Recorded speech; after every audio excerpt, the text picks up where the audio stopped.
সবাই হই সচেতন, বাঘ করি সংরক্ষণ স্লোগানে বিশ্ব বাঘ দিবস পালন করেছে বন অধিদপ্তর। এ উপলক্ষে আলোচনা সভায় বক্তারা বলেন, বাঘ না থাকলে সুন্দরবন থাকবে না, আর সুন্দরবন না থাকলে বাঘ থাকবে না।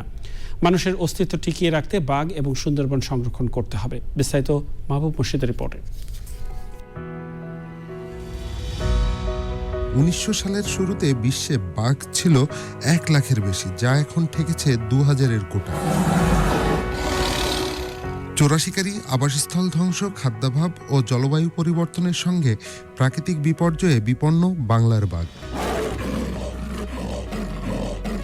যেখানে একটা সময় সারা দেশে বাঘের দেখা মিলত, এখন তা সীমাবদ্ধ শুধু সুন্দরবনে।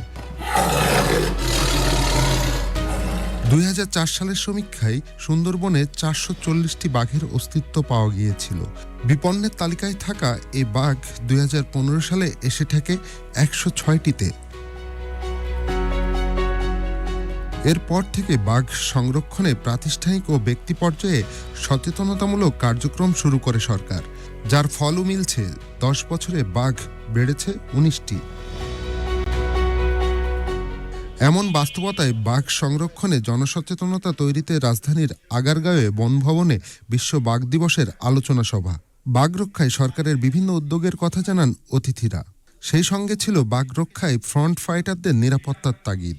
আমার বাঘ সংরক্ষণ এবং বাঘের সংখ্যা বৃদ্ধি, হ্যাবিটেট ঠিক করতে পারলে, খাবারের সোর্স ঠিক রাখতে পারলে ন্যাচারালি বাঘের সংখ্যা বাড়বে। এই দিকটাও সরকার নজর দিচ্ছে। মানুষই হচ্ছে বাঘের জন্য সবথেকে বড় হুমকি। আমরা যদি বাঘ শিকার না করি, বাঘ যেই প্রাণী খেয়ে বেঁচে থাকে সেই প্রাণীকে শিকার না করি, শুধু সুন্দরবন নয়, আমরা যদি পার্বত্য চট্টগ্রামেও বাঘকে আমরা ছেড়ে দেওয়ার পরিকল্পনা করি, তাহলেই কিন্তু সেই বাঘ টিকে থাকবে।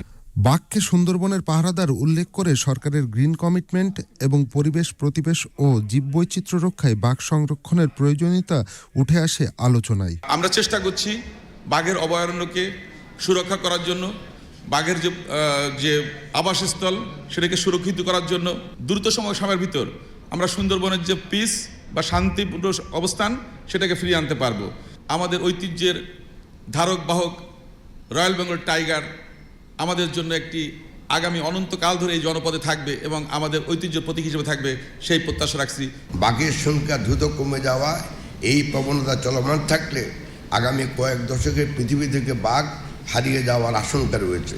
সারা বিশ্বে বন উজাড় ও বন্যপ্রাণী অপরাধী কর্তৃক বাঘ হত্যার ফলে বর্তমানে এই প্রাণীটি মহাবিপন্ন প্রজাতি হিসাবে চিহ্নিত আছে।